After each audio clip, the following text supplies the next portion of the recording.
So I want to talk to you about the I-bonds. I-bonds became something that I have been at various phases since the 1990s obsessed with. And then I'm like, no big deal. I-bonds are inflation bonds, where you take on the debt of the federal government. You're basically lending money to the federal government to deal with our ridiculously high budget deficits that we run in the United States. And then with an I-bond, you are rewarded by not falling behind inflation. And recently, there was a land rush buying them because the interest rate that I-bonds were paying was well over 9.5%. And so people were buying them like mad. At our Team Clark Consumer Action Center, there were days that the number one question coming in day after day was about how to buy Series I savings bonds.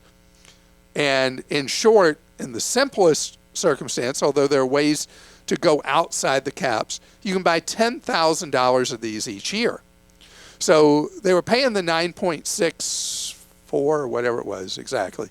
They were paying these huge rates because the rate is reset every 6 months based on an inflation measurement index that the Federal Reserve uses, Treasury uses as well. And so the rate was crazy high the last 6 months. So now that you may not feel it yet, but inflation is not as bad as it's been, the new rate that resets every 6 months now is 6.89%. Still much better than you can go earn anywhere else on savings. And you have to set up an account at savingsbonds.gov, and that'll take you to a website called Treasury Direct. It'll redirect you, and you're still at the right place. And you set up the account. They verify your identity. That's where a lot of people have tripped, where the systems had trouble verifying their identity. Verifies your identity, you get that. But there's a big difference. When I was on an all-out obsession with these 25 years ago, it was when Series I savings bonds were earning two rates. You were getting a base rate that at one time was 3%, if I remember right, plus the rate of inflation. So whatever inflation was, you were getting inflation plus an additional 3% on your money. For years, the Treasury has offered no return beyond the rate of inflation. So now with the new reset, people who buy Series I savings bonds now, or let's say you bought $10,000 worth at the 9.64%, you can't buy more till 23, not far away.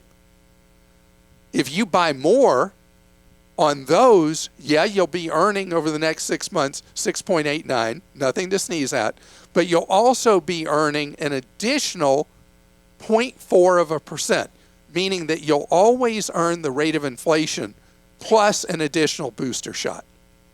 So this is a great place during a time of even moderate to high inflation to have these.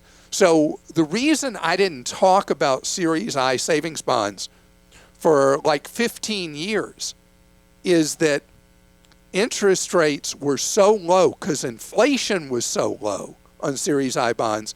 And for those 15 years, the Federal Reserve was paying no money beyond the rate of inflation. So they were a terrible thing to own because they were earning a lot less than even a simple savings account or CD. So these are things when you buy them under the rules when you buy them at that moment. You have to hold them a minimum of 1 year. It's best the way they're set up to hold them for 5 years. And every 6 months, the interest rate you earn resets. But the fact now that you will earn inflation plus another almost 0.5%, 0.4 of 1%, makes these an even better deal than they were before. And until we get inflation squeezed out of the economy again, which will happen, I know during a time of inflation, it feels like it's never going to end. It's going to end, okay? It's a question of when it ends. Inflation will continue to decline in 23 unless we have a much bigger war breakout in Europe, or we have a war that breaks out in Asia or something like that. Unless we have just something completely a bolt out of the blue, the inflationary cycle is trending down slower than any of us would like. But then there will come a time where I'll say, that stuff I talked about buying, those Series I bonds, don't buy them anymore. And if you bought them before and you were earning those great rates, now there's actually a good benefit to selling them and putting your money in something else. But for right now, and certainly for these 6 months, this cycle we're in, they remain a great place to park money.